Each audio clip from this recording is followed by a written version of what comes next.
BJP की बैठक आज समाप्त, बिना किसी नतीजे के बैठक हुआ खत्म। किसानों को लेकर शिवराज का बयान, गेहूं खरीदी को लेकर किसानों की चिंता खत्म। बाहरी प्रदेशों से आने वाले मजदूरों के लिए रोजगार पर दिया जोर, आज रात दिल्ली के लिए निकल सकते हैं शिवराज। मंत्रिमंडल को लेकर दिल्ली में होंगे शामिल। प्रदेश की जनता से मुलाकात करने जाने वाले हैं। ऐसा है कि 31 तारीख तक लॉकडाउन है और मैं मर्यादाओं में बंधा हुआ हूँ।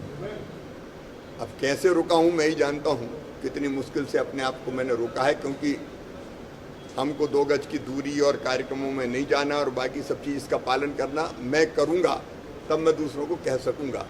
31 तारीख को लॉकडाउन के बाद अगर देश से लॉकडाउन समाप्त होता है तो मैं फिर सारी सावधानियां जिनका पालन करना चाहिए उनका पालन करते हुए विशेषकर जनता मजदूर भाई बहनों में मैं जाना प्रारंभ करूंगा। जहां तक गेहूं खरीदी का सवाल है, कोई सिस्टम और व्यवस्था बनी नहीं थी गेहूं खरीदने की। मैं तो 23 मार्च की रात को मुख्यमंत्री बना, हमने आनन फानन में व्यवस्थाएं की गेहूं के खरीद की और हमारा अंदाज था कि 60-65 लाख मीट्रिक टन गेहूं लगभग हर साल उपार्जन करना पड़ता है।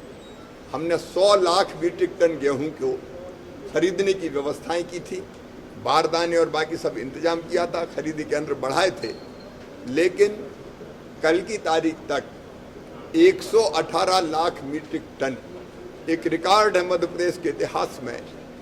और अब हम हरियाणा को बहुत पीछे छोड़ के पंजाब के पास पहुंच गए। 118 लाख मीट्रिक टन गेहूं हम उपार्जित कर चुके हैं।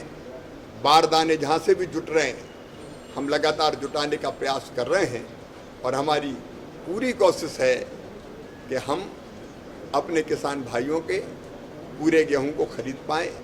दिन और रात उस काम में लगे हैं। किसान भाई धैर्य रखें, SMS करने पर जाएं, थोड़ी देर लग सकती है लेकिन जिनका जो पात्रता है, जिनका गेहूं है वो पूरा खरीदा जाए।